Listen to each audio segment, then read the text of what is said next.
अस्सलाम वालेकुम, कैसे हैं आप सब। और आज मैं आपके लिए लेकर आई हूँ एक बहुत ही अलग सी वीडियो। और इसमें मैं अपना अवन साफ़ कर रही हूँ। इंतहा ज़्यादा गंदा हो गया था, बेसिकली इसको मैंने गंदा कर लिया था कि मैं वीडियो बना सकूँ और आपके साथ शेयर कर सकूँ। तो यहाँ पे जो चीज़ें मैं इस्तेमाल कर रही हूँ वो भी आपके साथ शेयर करूँगी। सबसे पहले मैंने पूरे जो अवन है ना उसको क्लीन कर लिया था। जो ये डिश वॉश बार होता है ना, डिश वॉश लिक्विड जो होता है वो बार नहीं।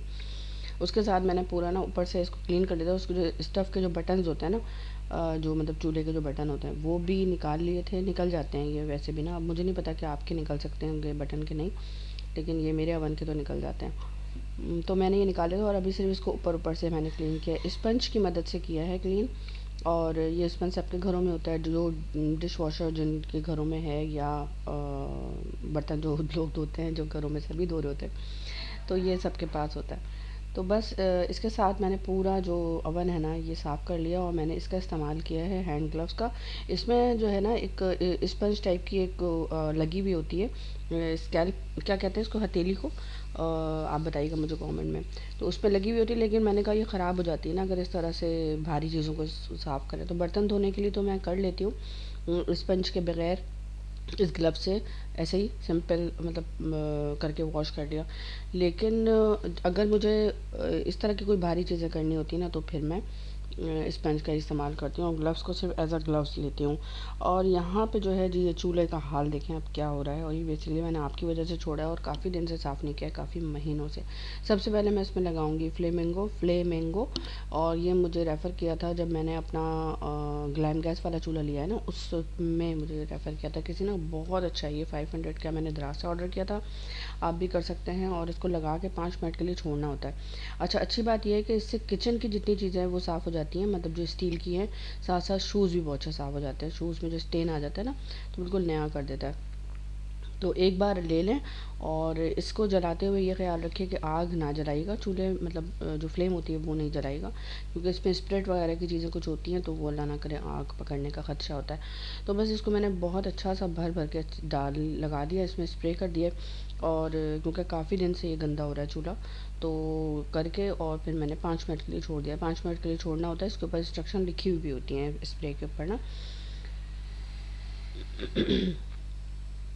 तो बस जैसे ही ये 5 मिनट गुजर जाएंगे, तो उसके बाद मैं इसको अच्छे से क्लीन करूँगी। और डेली बेसिस पे अगर जब चूल्हा क्लीन करते रहें ना, तो वो इतना गंदा नहीं होता। लेकिन फिर भी एक हफ़्ते में ज़रूरत पड़ती ही है कि इन तमाम क्लीनर्स के साथ जो है वो क्लीनिंग की जाए। तो ये जो अंदर से ही सारे इसके जो शेल्फ़ है वो भी निकाल दिए मैंने। और असल में मेरा चूल्हा जो है वो कोई बहुत ज़्यादा महंगा वाला नहीं है, अवन यानी कि। और जो चूल्हा मैंने अभी लिया है वो महंगा वाला है माशाल्लाह। तो ये इसको जो है ना थोड़ा सा मैं फॉर ग्रांटेड लेकिन नहीं लेती, बहुत इज़्ज़त से रखती हूँ उसको। और बहुत तरीके से मैं इसको इस्तेमाल करती हूँ। तो बस ये कि सस्ती चीज़ को भी आप महंगा बना सकते हैं अपने तौर पे, और अगर आप चाहें तो और हम चाहें तो बस ये फ्लेमिंगो को मैंने पूरे तरीके से ना इस पर अच्छा सा भर भर के लगा दिया। 6 महीने में एक दफ़ा चूल्हा ये साफ़ हो रहा है इस तरह से। वैसे ये कि 1 महीने में ज़रूर लाजमी तौर पे ना इन तमाम चीज़ों के साथ साफ़ करना चाहिए।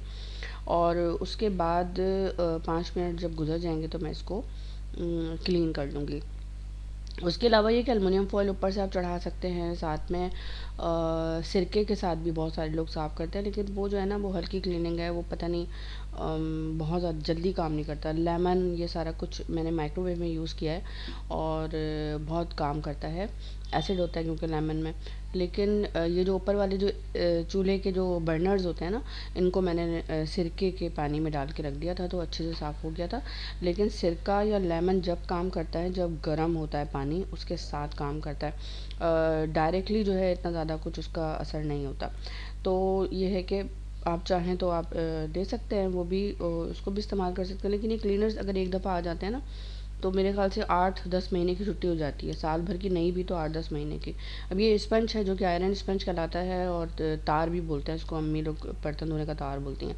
तो उसके साथ मैंने इसकी मदद से जो है ना ये नरम पड़ गया है और इसको साफ़ कर लिया है। उसके बाद इसको अच्छे तरीके से जो है ना, ये क्लीनिंग है, किचन क्लीनर। और ये क्लीनर भी बहुत ज़बरदस्त है तमाम स्टील की चीज़ों के लिए, टैप जो होता है उसके लिए, नलों के लिए, स्टील की जितनी भी चीज़ें हैं ना उनके लिए बहुत अच्छा काम करता है। तो जब ये क्लीन हो जाएगा, लेकिन ये काम करेगा जब बहुत ज़्यादा सस्टेन होगा उस पर काम नहीं करेगा। ये जो जंग होता है ना उसको साफ़ करता है असल में। ये मैल को तो कम साफ़ करता है, ये जंग को ज़्यादा अच्छा साफ़ करता है। तो इसकी और शाइन बहुत अच्छी आती है इससे। तो ये कि इसको भी थोड़ी सी 2 मिनट लगा के छोड़ दिया मैंने। उसके बाद ये सारा जो चूल्हा है बहुत अच्छा सा साफ़ हो गया, क्लीन हो गया। आप देख रहे हैं नया। और ये बिफ़ोर एंड आफ्टर की जो पिक्चर्स है, वीडियोस दोबारा से आप टर्न करके देखेंगे तो आपको अंदाज़ा हो जाएगा कि ये वो चूल्हा है जो कि मैंने इसको क्लीन कर दिया। तो यकीनी तौर पे आपको आज की वीडियो पसंद आई होगी, और आपने अगर वीडियो को पसंद किया है तो कमेंट में ज़रूर बताइएगा। आप लोग कैसे चूल्हा साफ़ करते हैं ये भी ज़रूर बताइएगा, और अपना बहुत ज़्यादा ख्याल रखिएगा। अल्लाह हाफ़िज़।